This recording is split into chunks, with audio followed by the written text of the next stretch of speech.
How to fix this application was unable to start correctly. Hey, what's up guys? Welcome back to our YouTube channel. In today's video, I'm going to show you exactly how you can fix it. So first thing first, you have to make sure that your Windows is updated. Come below at the search bar, type in Windows Update.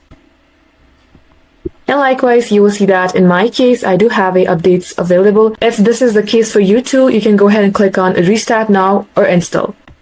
Now for this next step, type in Windows and R, %local app data %, and OK. Then type in T. You will see temp folder. Double click onto it, select all that you have, click on the bin icon, and delete this. Now see if this fixes your problem. If it's still not working, then here is the last fix. Come below at the search bar, type in Control Panel, open your Control Panel. Select this option that says Programs and Features. Now click on Anywhere and type in the initial of the application where you're having trouble. For instance, if this is League of Legends, type in L. It will automatically select everything that is related with L letter. If you're having problem with League of Legends, right click onto it, click onto Uninstall, and then reinstall again, and this shall work. Thank you all for watching guys. We will catch you up in our next upload.